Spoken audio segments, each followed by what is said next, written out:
my part in this as a moderator is to just let you know that my mom realized that I was going to be a troublemaker when I was very young, about 12. So she gave me something really important to do. She gave me a kiln, you know, K-I-L-N, and she just told me, don't burn down the house. And it actually really made a difference because she didn't know how to work the kiln, and I had to like read and figure it out. The reason those things are important is because activists and artists, we are makers, we are creators, we are problem solvers. So I did ask the question, how many of you are artists? I did not ask the question, did I, because my mind is really shot at this point. How many of you consider yourselves creatives? It's a different question, because after 40 years of doing this, I'm convinced that that is a broader question that we really need to ask. How many of you consider yourselves creatives? And I should see everybody's hands go up, right? Okay? Because if they're not going up, usually the boys, I said, well, do your 100 sit-ups over here or something. The reason is because you all have the answers. And the youth, you all have the answers. We are here to support your work. Do you realize that? Anyone under, as far as I'm concerned, anyone under 50, you are here to be supported by us. Okay? Love it, right? And that includes just about everybody in the room, you're young things. So I really wanted to take a moment right now to introduce this panel, and just to say that as an arts educator and as a filmmaker, as a maker myself, these things are aspirational and totally vocational in the sense that this is my vocation, this is my avocation, this is my love. And as I mentioned earlier in another session, it's really about passion, finding your purpose, your ini, your ono, because then you can like do this your whole life. And it really makes a difference to be in service to the greater community. And all of these are cultural values that we all aspire to. Let's just put it that way. And I'm delighted to introduce to you Tory Laitila, or Tia. Laitila. Laitila, who is of Chamorro heritage, raised in Hawaiʻi. He's a curator of textiles and historic arts of Hawaiʻi. And the most exciting thing about him for me is that he was part of the delegation or the unit that also participated in this exhibition. This is really important to me because it's usually not regular that we get to participate in these things only after the fact. So I really want Tory to speak to his experience, because that is the experience of activism, being part of something and being able to do other things as a Maui trickster would do. Because I know you did things there, Judith. We have Liz Soto. She is born and raised in Hawaiʻi, a poet of Ilocano, Visayan, Hakka, German, English, and French heritage. And I'm really looking forward to, I hope you brought a poem or two. Okay, let me know on my phone. You know, what's the point of being an artist if you just show people what you did? So on that note, no, seriously, I wrote this with two colleagues, and the reason I wrote it is because there's nothing out here like this, where it says, you know, this was not my title, by the way.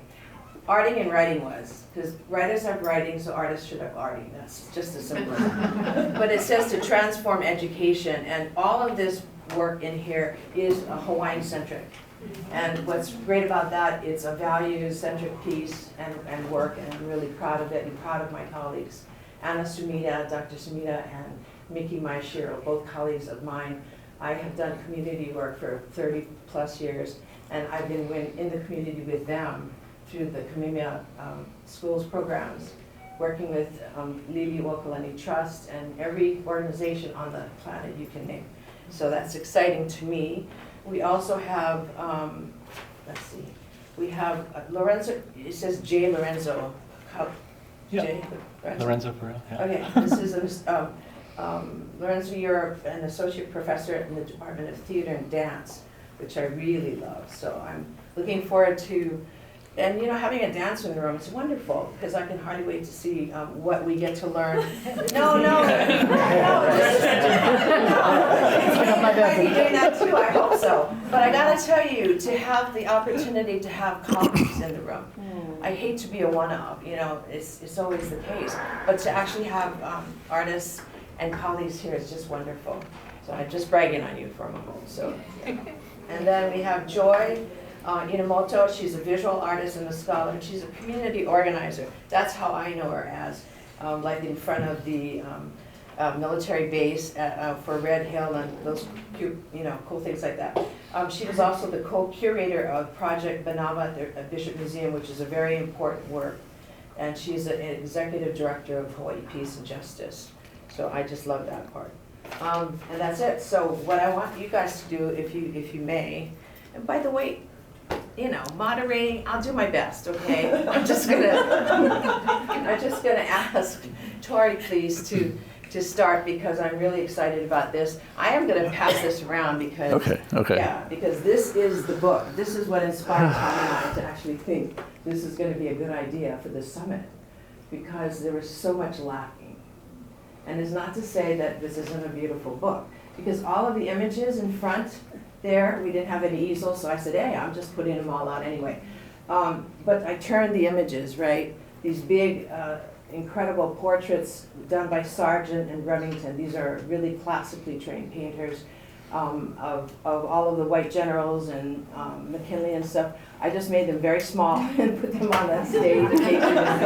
So I just figured I could do what I wanted. This is something that I'm sharing that's really important, because we are all classically trained, a lot of us, and then we get to break the rules. That's the way it works, young ones, okay? You learn all the rules, and then you get to break them in conscience and with pono, okay?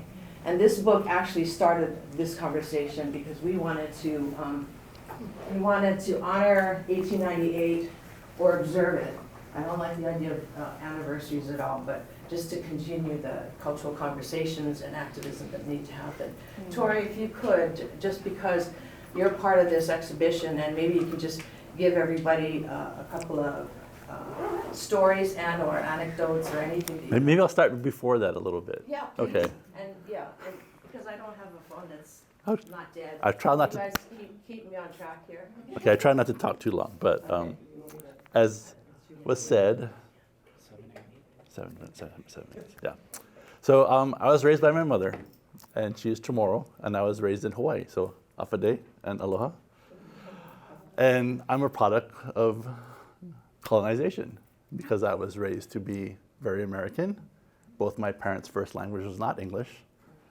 I can hear Chamorro, it does not come out of my mouth.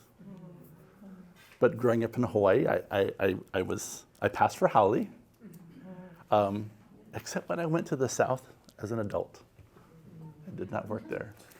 But it was fortunate because, in May Day, I was Kamehameha 1 year. Another year, I was Captain Cook.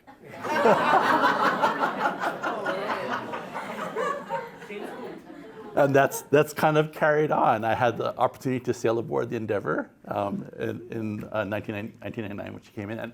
And I really appreciate the immersive experience. And I say I began my museum practice in 1993 when I was one of the actors in Onipa. And so that just kind of continues this tradition. And since then I've worked at Mission Houses Museum. I've managed the public art collection for the city and county of Honolulu, and now I work at the Honolulu Museum of Art. And my academic background is in art history with a focus in historic costume. So just kind of all brings that together. But 4 years ago when I started at HOMA, I was approached by Kate Clark LeMay, and she was one of the curators for the 1898 exhibition, and that was through a connection she had with Hillel Johnson. And so I was one of her Hawaii connections, and I tried to give more insight and where to go to for Hawaii, and a little bit of Guam and a little bit of the Philippines. Because when I worked for the city, as a political appointee in a small office underneath the mayor, you have lots of connections. So you just kind of share the knowledge. But what happened eventually for the 1898 exhibition, I was the voice for the audio tour for the Portrait of the Queen and the Ahaula. And I did speak on the quilt at the symposium that took place last fall. So there was a little bit of voice. I'm not the only voice. There were audio components for each of the geographic areas. They wanted to have multiples, but some people did not participate. I was the one for Hawaii. But it was a very interesting experience, and particularly for the portrait. I mean, we did go through the protocols of her leaving, of her returning home. And, you know, it is a portrait by an American artist who also painted the other side. I mean, when Cogswell was here, he painted McKinley. And so in Honolulu, you have both sides by this artist. But I also volunteered at Iolani Palace, and particularly for Kopili's birthday. And for many years, I stand in the Blue Room, and I hear the stories that the docents give. And it changes depending on the visitors, but the Queen and the King are always in there. And I do see a difference when Kama'aina visit, or Malahini, or other tourists, because, you know, we have these embodiments of mana in our location, and that's our art for activism. And, you know, when you see a local family come into the Blue Room, or even the Grand Hall, I mean, these are our monarchs, and respect is given to these images of them. And so I'm very fortunate to experience that on a regular basis. And so with that, I was very fortunate to be able to be part of the protocol team when she left and she came back. And I'd like to say that when the portrait was in Washington, D.C., I don't want to really use the term model, but she was kind of the spokesperson for the exhibition. So as you walked around the city and you saw these large backlit posters on the street, it was the Queen. And she was there in 1897, delivering the Create petitions. And I think that work was continuing with the 1898 exhibition. So I'll leave it at that, we can continue. But my background is in textiles and clothing, and I have a little plug. I have an exhibit that just opened on Friday called Fashioning Aloha. And I know that we were talking about it earlier. I'm one curator amongst a staff of many. And there are many editors in the process of putting together an exhibition. You know, I think we're talking about how do you tell a story within so many words on the label. And it has to get through an editorial process. So sometimes the voice changes. We try to keep to the narrative, but as the curator, you don't always have the final say in what we write, but we usually have the final say in placement. So at least for my exhibitions, the kauna is in the placement and the alignment of works. And so for those of you who want to go to Fashioning Aloha, there's one section. Please take a look. I had one colleague on Thursday catch it. She took a photo, and I can see what you're saying. But it's in that coded language. So, you know, some of it doesn't have to be coded. I did see some wonderful T-shirts earlier today that talked about this. But, you know, some of us can wear something a little more subtle. I mean, there's what I'm wearing. It's actually around the corner, and I think there's big cutouts upstairs. And I actually wore one of Hawaiʻi's shirts when I spoke in Washington, D.C., to tie in that purple and the annexation petitions with the Queen. So depending on what level we want to be, you know, we can get our message across. And that's actually a real important strategy for artists, because our first language and your first language, believe it or not, is not written. It is visual. It is sensorial in terms of our sensory. It's what you hear. It's your auditory. It's the na'au. It's all of those things that really tap into your beginning questions, you know, the beginning questions of who you are. So when I was thinking about 1898, you know, the book, the catalog, if you see it, it's got a picture of McKinley on it, for God's sake. Okay, I get it. But I was looking for our beloved Lili'u. And that's why she's everywhere in my psyche, because her work is undone. And as activists, whether we write or sing or write poetry or dance, our work is to continue the struggles, to continue the fight. And, you know, I don't want to say fight because people might get a little nervous or something, but I'll use the word fight because I do it with other means, right? I'm trying to bring the emotion and the logic and the devotion to the causes. So as Tory's speaking, you just know that I want to talk to him more about not only the show, but the strategies that you brought to that 1898 exhibition, because that was very important. I know it was. Maybe as we go on, Liz, you can start now and just give us a little bit about your poetry or activism in terms of, you know, how you imagine it here living in Hawaii. Oh, wow. Okay. Yeah, huge question. Let's see. So I think, so yes, I will read a poem. I managed to find one on my phone. I managed to find one on my phone. It's probably going to be a bit stumbly because, yeah, after 50, man, eyes just don't work right anymore. But anyway, I mean, I think art is so deeply personal in a lot of ways, right? And I would say one of my ways in terms of Hawaii was in let's see, it was 2005, Travis, 2005. I started working with You Speaks Hawaii.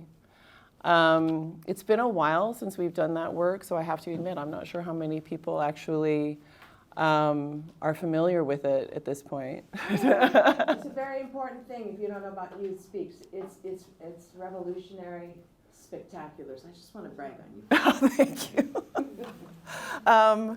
So, and actually Travis, right here, he actually helped found You Speaks Hawaii as well. So we did that work for a long time, and that was actually doing spoken word with youth. Throughout, well, we wanted to be throughout the Paeaina, but honestly, we were mostly on Oahu because nobody wants to pay for poetry. That's one of the hard lessons. Jamaica Osorio was actually one of the people who was part of it. And okay, I'm going to brag on the kids that I coached for a while. They went to Washington, D.C. in 2008. Mm-hmm. So part of what we did was we actually participated in national competitions for slam poetry. And a lot of what that wound up meaning was that because we were going to the U.S. continent, we were doing Hawaii 101 every single time.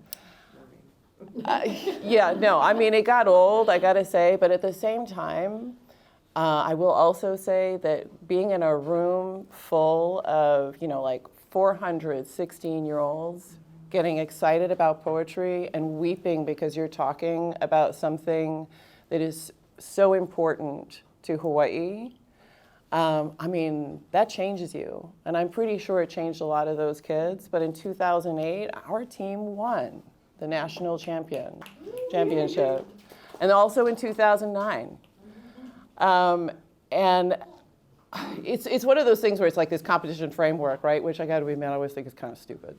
But at the same time, it also showed like how much those stories resonated with people, how important it was. In terms, it's just like, and I think I'm going to skip forward a little bit in terms of some of the okay, actually no, pause. One of the stories of doing art in Hawaii is also just running out of steam and not getting enough support. One of the reasons why You Speaks Hawaii and Pacific Tongues no longer exist because we just really had a hard time getting enough support to really be able to keep going. So, you know, and that's quite frankly, it's just like, it can't always be like just a few people doing it, right? To really hold, you have to have a lot of people doing it. Unfortunately, that's also the story of a lot of activism too, right? So I think a lot of it for me has also been, so now I'm with the Hawaii Council of Humanities, and I actually help run the Poet Laureate program. So one of the reasons why I really got on board with this was, I mean, okay, this is gonna sound so, okay, the part of, I'm just like, oh, institutionalizing this, that became a necessary component to be like, okay, you know, we're getting federal money, so we're gonna be like, yeah, we are gonna use the master's tools to take down the master's house. Yeah. And yeah, I'm on camera doing that.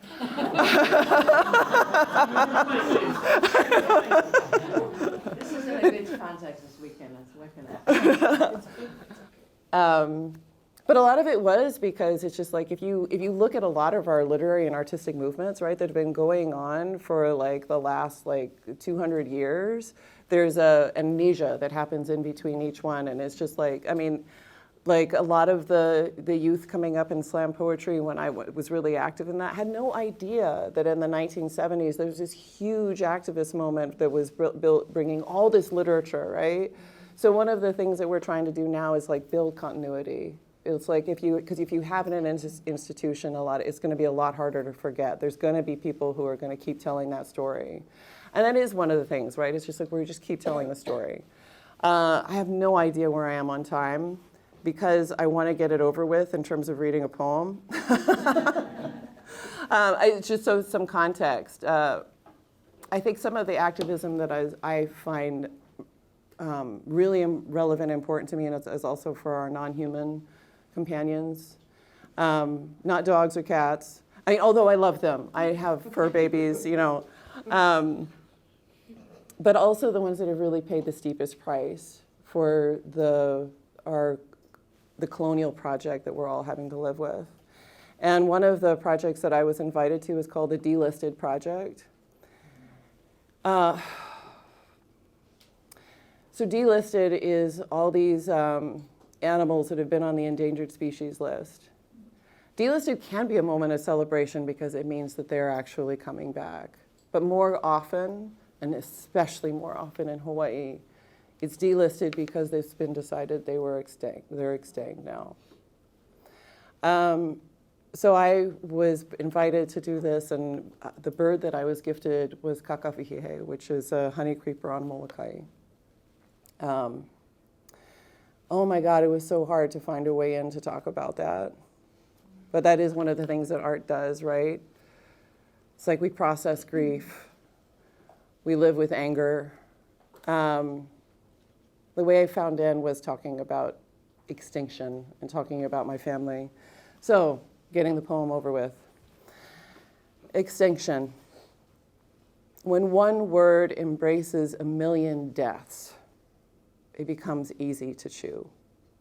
How hungry are we for endings?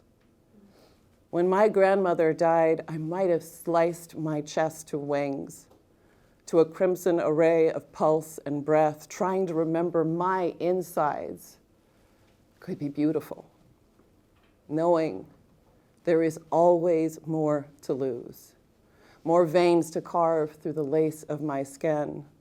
With each cut, I wonder, how could breathing still happen when so much of me is hung out to reap? One death, and there is no word big enough for this grief. Yet we still hunger for endings. Still multiply one death into millions. Make those small enough to fit a slight vocabulary. One word large enough to tell us an entire species is gone. And my chest sits unblemished by even the tender yellow of a fading bruise. Mahalo.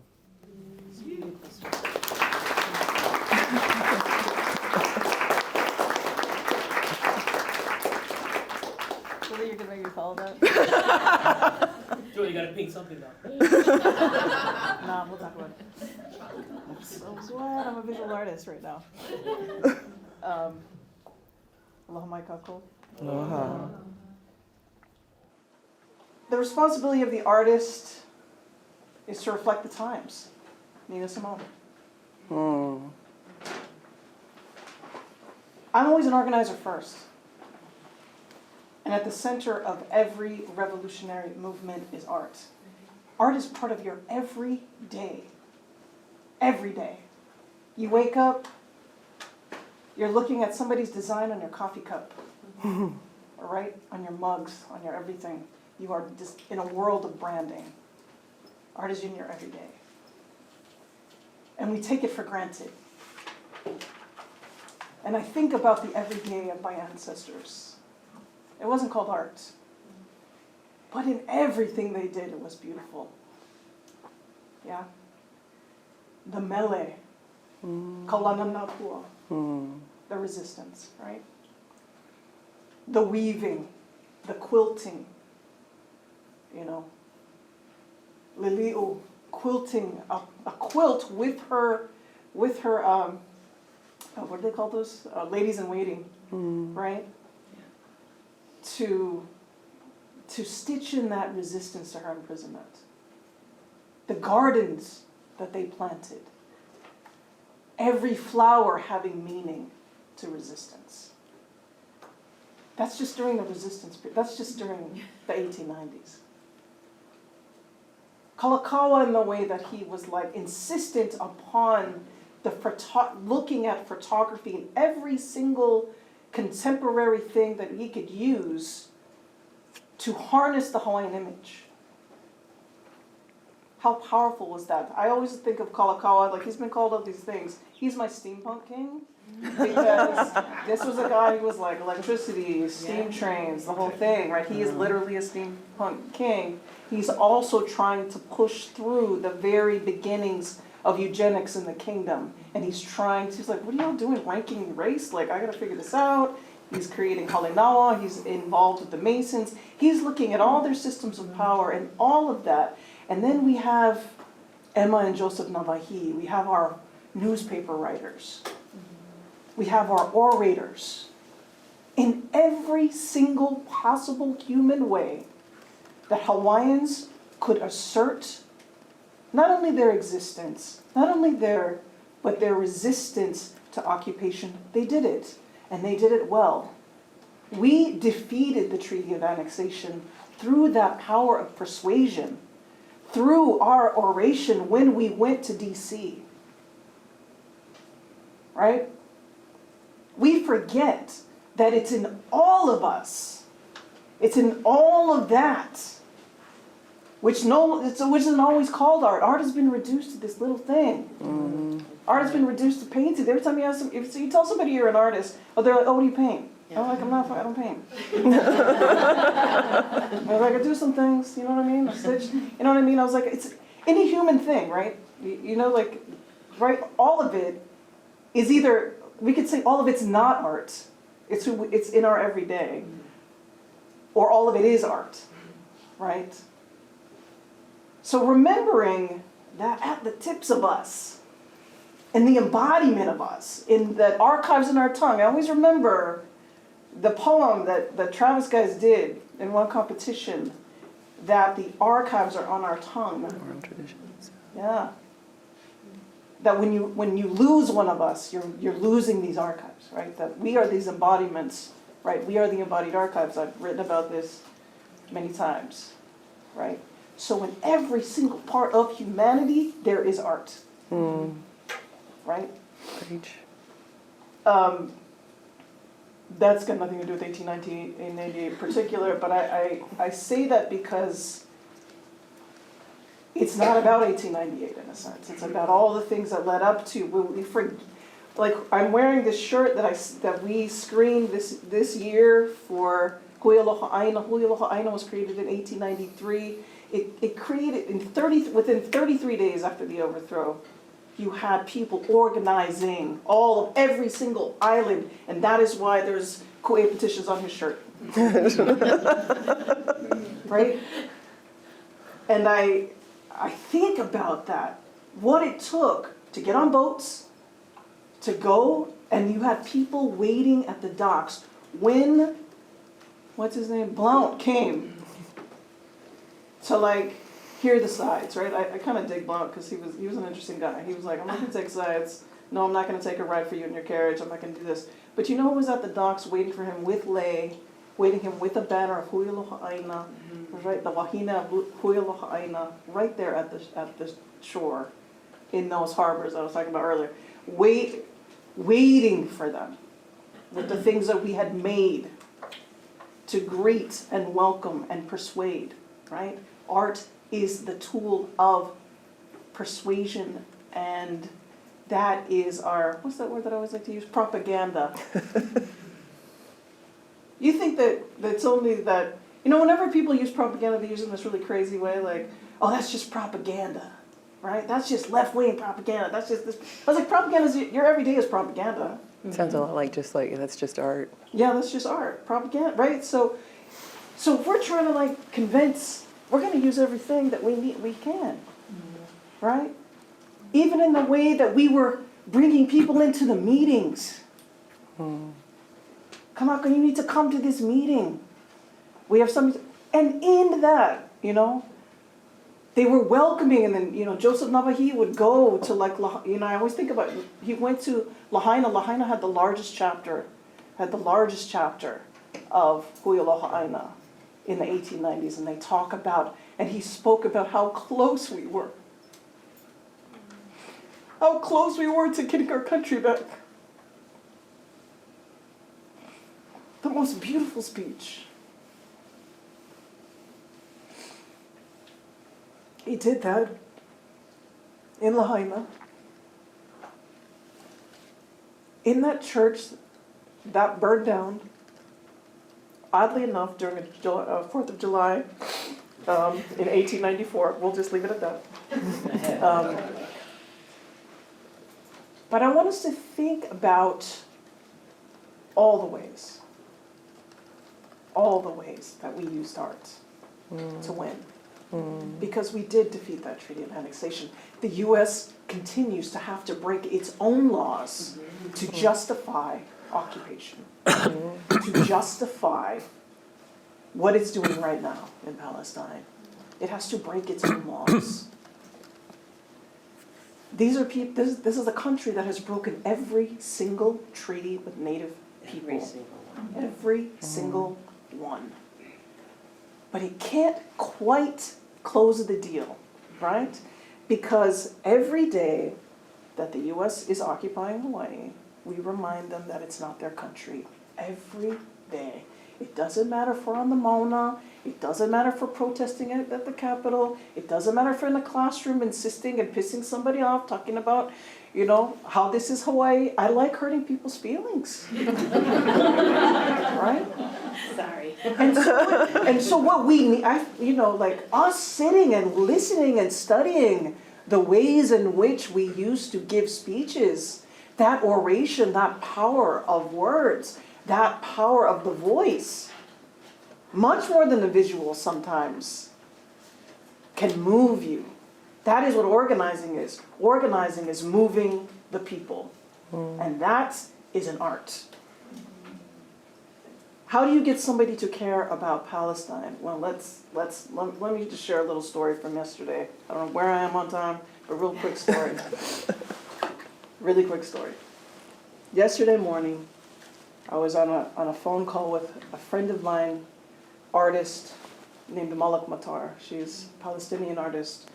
I first met her a week after October 7th this year. She came to UH to speak about her art.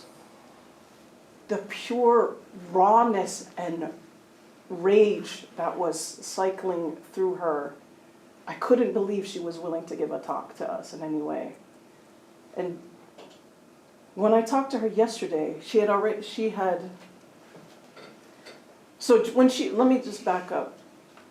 Malak started making art when she was 14, in the first of 4 sieges on Gaza that she has experienced. She's now only 24. she was able to get out to go to art school in London just before October 7th. So she just happened to be out in time. And she came and she said, Hawaii got the best of me. Right? It was the last kind of, right? But when we talked yesterday, she was able, in this time, she's been able to, I'm actually helping her set up her website. And in this time, between that time and now, she's been able to get her family out, and they're now in Egypt. And we had this conversation that was 25% about her website, right? And 75% about what we need to do, and organizing, and the rage. And she was like, I was so angry. But one of the things that was also very exciting is that when she talked about, she's like, when I came to Hawaii, I connected very deeply. And she's like, and I want to come back to Hawaii, and I want to make art with you. And I want us to do a mural together. And I want us to think about how we can do that. And the excitement and the life that came back into her, and the light that came into the conversation meant that we could build together something, that art solidarity. All of the art I have ever done has been in solidarity to those things that we consider oppression, right? Or those things that are troubling us, climate justice. My friend, Kathy Jetnell-Kitchener, when I was first learning about climate justice, I wasn't learning about it in the right way. And she said, you know what, Joy, we don't want to leave.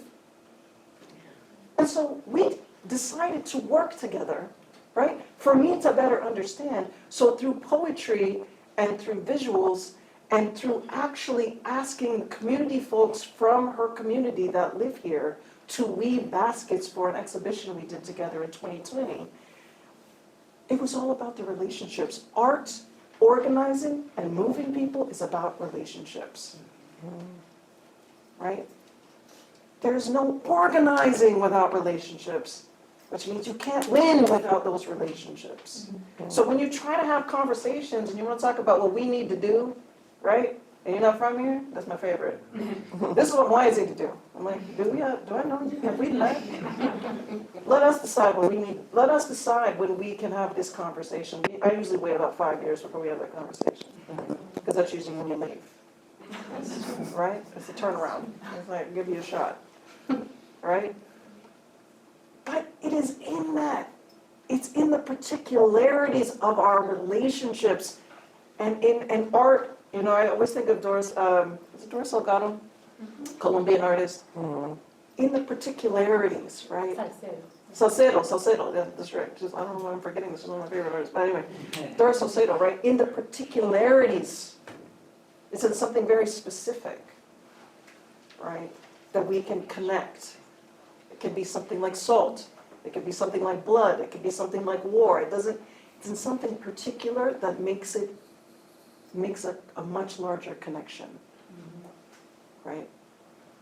And it's in that. So whenever right now I'm working. I support a lot of youth organizers. I'm helping to develop a lot of youth organizers. We do popular education with them every week, and they're always talking about, well, that's just not radical enough. You know, like everybody, right? Because when you're young, you just know how, right? So what I said to them, but the first thing that I said was like, okay, so all that march isn't radical enough. I'd like you to make a banner together. And if you can finish that, if you can agree on what the messaging is, how it's going to look, how you're going to lay it out, what paint you're going to use, I want you to think about all these different things, and I want you to work together. You know, this is all the genders. The amount of struggle, it took them 3 weeks to make a banner. And I said, oh, maybe organizing, maybe it's not so easy. Maybe, because you know what they had to do when they were making that banner? They had to figure out how each other worked. Yeah. They had to get to know each other. They had to figure out, and those ones who deemed they were more political than everybody else, they seemed to do the least amount of work. So I'm like, you know who I'm building with? The person who stayed every day to do the thing and solve the problem. because they're going to build the revolution. Ew. But you who want to give the speech and walk away, and you're too twitchy, but you got all the answers. I was like, I look at the beginning to the end. I look at how you start and how you finish. That's how we build organizers, right? Right, and that's exactly what they did in the 1890s. They built organizers. They went and they met and they were waited for so that we could defeat that occupation. And by all legal means, we did. We did. And I want us to always rest in that, that we actually did. We are the living examples of how to defeat occupation, how to remove the military from sites. We are, in fact, that beacon. We are a model for how you remove the military from Ko'olave. We are the model for shutting down Red Hill. It may take decades. That's the fight with military, but that's why we need long-term organizers. I don't need you to just jump up and do it in a march, right? I don't need you to just jump up. That's the jumping in, that's the excitement. But Ko'olave was 26 years. There's always the ones who are, you're always going to have the face of the movement, and that is amazing. But always think about those people that were there from beginning to who are still there now, who built this. That's what your backbone is. And that's what we stand on. Mahalo. That's fantastic.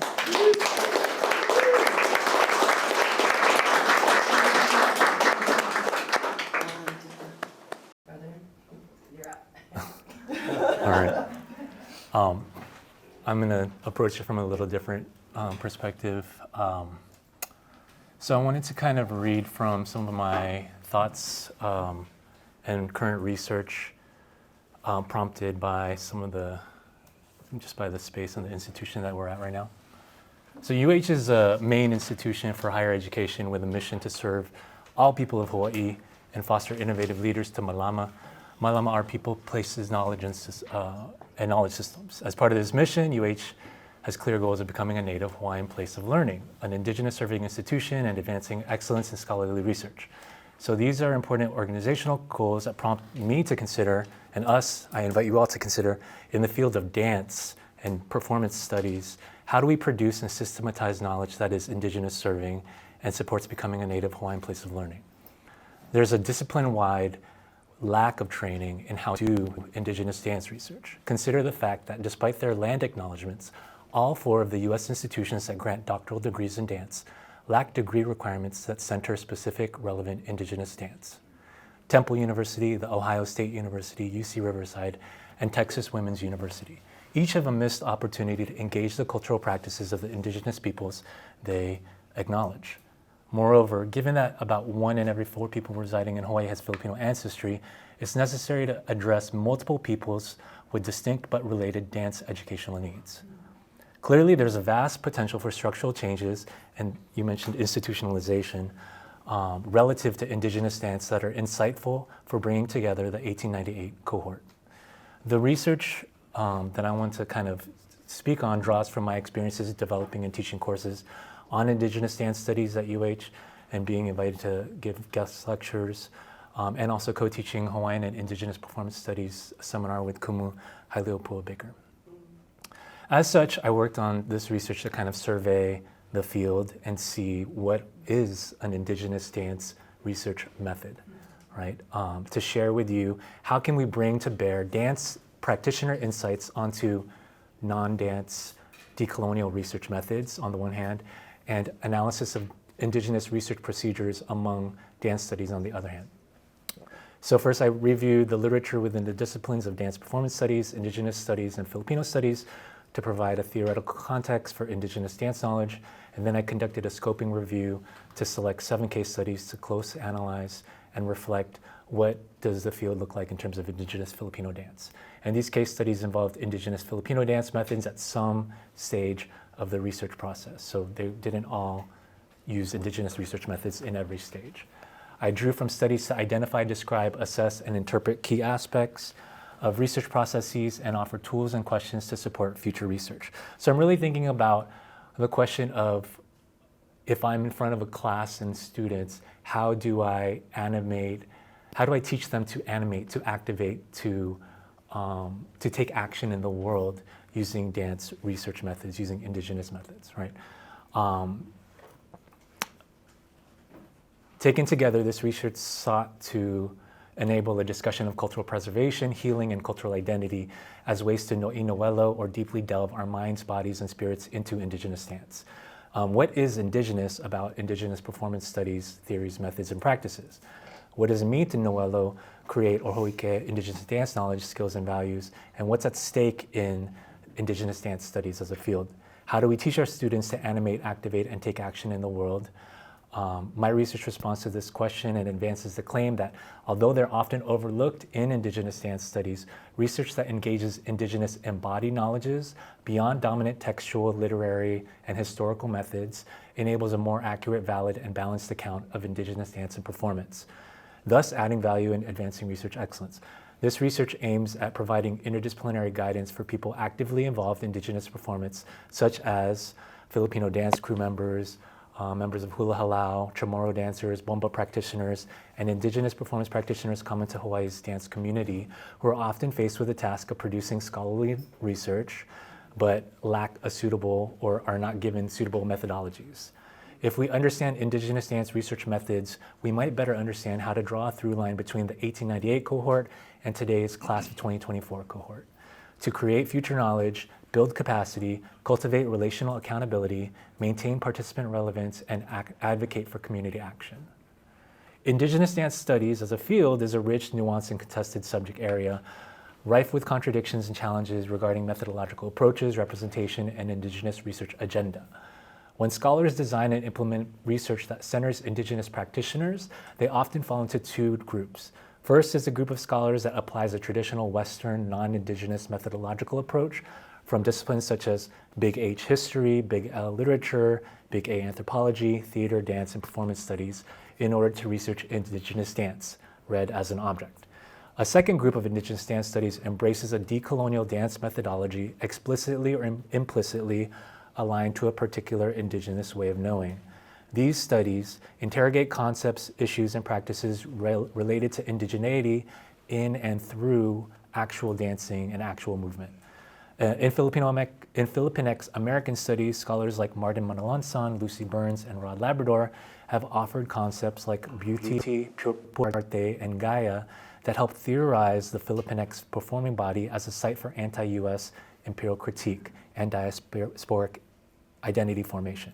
Adjacent to these scholars, another group, including Ruth Pison, Patrick Alcedo, Regina Bautista, Jared Luna, Mix Villoso, and myself, examine dance as a Filipinx educational, festival, and concert context to produce knowledge about its role in processes of colonialism, affect, spirituality, modernism, and indigeneity.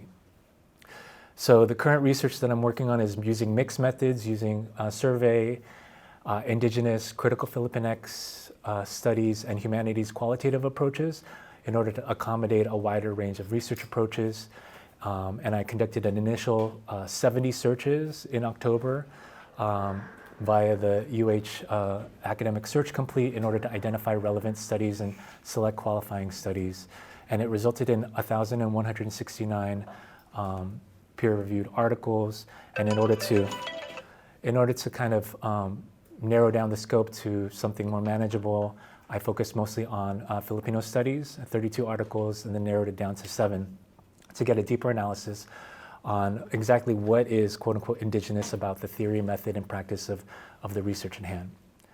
And so I'm just going to read a little bit from the scoping review that suggested currently many studies on indigenous dance in the Philippines and its diaspora adopt a Western non-indigenous methodological approach that potentially reproduces educational forms of inequality and risks replicating academic imperialism and narrowly defining dance.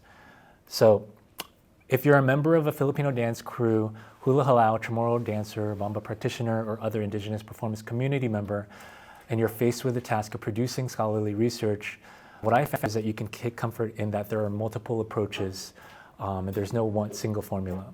You might choose to focus on cultural preservation and delve into epistemological grounds of indigenous life, inclusive of festivals, rituals, and natural world, in which dance is not the whole world, but it's just one part of indigenous life, and argumentative approaches to research are not necessarily the mode. You might have a dream in which an ancestor instructs you toward a healing-centered method of studying dance that delves into decolonization via indigenous psychology such as Psicologiang Pilipino and indigenous ways of well-being. Or you might crave to apply your pre-existing dance skills and training toward creative research in the form of dance making that enables you to connect deeply and holistically with your cultural identity and community. These varied approaches illustrate the complexities of adopting and developing methodologies that center indigenous dance studies. So while there's no single formula for studying scholarly study of indigenous dance, there are many connections across the three themes: cultural preservation, healing, and identity, that demonstrate the value of and appropriateness and relevance and the critical role of adopting indigenous methods. And I'll stop right there.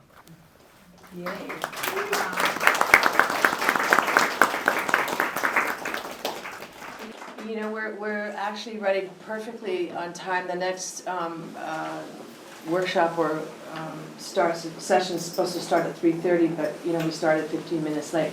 So I really want to take a moment to have you guys ask some good questions, because this has been great. And Lorenzo, thank you for actually summing up a lot of what we feel and work with in an academic, in a fabulously academic way. No, I really, and it's important that we see the range here today, because everything is valid and valued to me. These expressions were really spectacular. Thank you so much, panel. We open the floor to questions for anybody, with anybody, in terms of statements or whatever. So, anyone? Yes. So, it's curious that creative writing is not in the arts, it's in English. Oh, who said that? My daughter is a creative writer, but she refuses to say she's an English major because. Good. So it's just curious that it would not be housed in an arts kind of.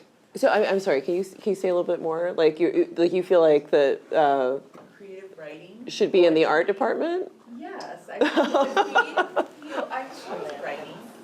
Writing is as well literature and fiction and other things. But it just seems like her art form. She admires your daughter. Totally admires your daughter. That kind of slam poetry, and she's just developed such a powerful voice. But she has trouble associating that she's in the English department. Well, I mean, I think the job of the of artists is to be everywhere. Exactly. So I think that's actually even something that you can say to her, is just like, you can be in engineering. They might have a little bit of an issue with it, but you can be there. I mean, I think, Joy was saying, art isn't everything. Art is I think it is not a coincidence that Western education and Western knowledges have told us that art is something small or something really expensive, or something that is just supposed to be beautiful. No, art is actually, it's who we are. It's everything. It is in every part of what we do. And I don't think that it, I think that if people can take anything from it, it's just like, we cannot allow people to try to box art in. And so many, as like Joy was saying, so many revolutionary things. It's like started with artists. There's a reason why they keep us out of politics. At least in Anglo world, right? Yeah. Oh, by the way, who were the first ones that go? Pol Pot. Who? There were the scholars and the artists. So when you go back to a country like Cambodia, and there's nobody over 50, you know that the particular cultural genocide that happened there was successful, and I mean it in the worst ways. So that just gives me chicken skin just to even think about it, because we're talking about millions of people, and artists and scholars are the first to go. Artists first. I feel like as an artist, put yourself out there, you're naked to the world, you're Oh, yeah. there to be poked at and Yeah. criticized and make a social statement. And That's true. Yeah. Nine? Thanks to all of you. That was a very inspiring and nourishing set of talks. I want to just first of all say something about our English department here at UH, and then I'll say something else. But we have the most extraordinary department of English here at UH that has fostered so many creative writers. There's a whole bunch of them sitting in the room right now. And so, anyway, I just had to say that. And then the other thing is that I think part of what my department, I'm located in political science, but I've sometimes been accused of being a political scientist. I always refused that. We've hired a couple of English majors in our department, including Jamaica, Haley Osorio, and Jody Bird. And so, and we have among our graduate students especially a whole slew of artists that we try to nurture and support along. So I think one of the things that I'd like to see, I think, our department's gotten in trouble for hiring people that don't have degrees in political science.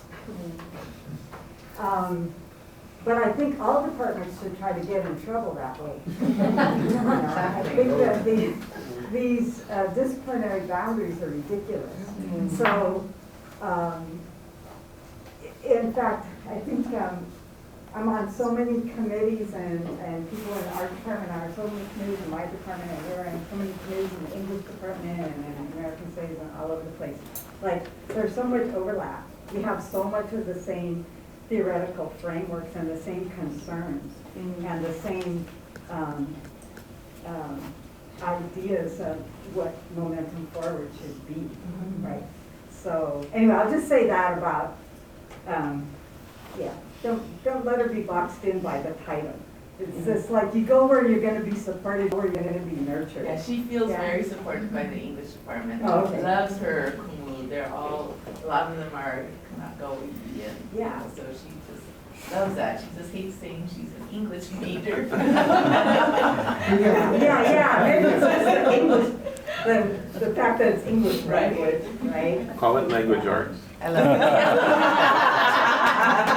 Why not? Noel? Yeah, so we've had this conversation before, and I guess I wanted to invite some response on it, which is this notion of healing. So I've been thinking lately about how artists are like the peba. Artists identify, feel, respond to fractures, societal cracks, like the wounds in our communities. And then they attempt to heal that fracture. One of the things about a peba is you can't be the same material, you have to be stronger, right? So that's why they often use a different kind of wood, or they'll use ivory. So I guess I was wanting you folks to say a little bit more about how the work you do is actually in response to the pains and traumas in our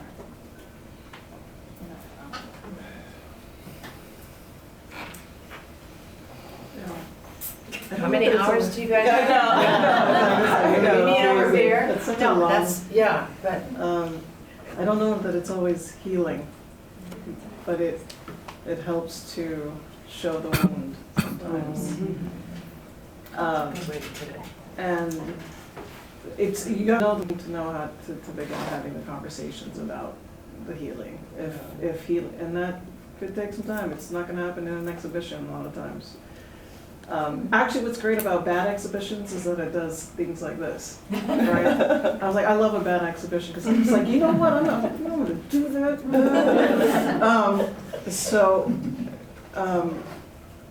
I mean, I'm thinking about this just because we just did Project Bonaba at the Bishop Museum, which was unusual because this was about the carving out of a country for phosphate for Australia and New Zealand, and Hawaii was implicated in that. Our sugar planters also received phosphate from Bonaba and people from Bonaba.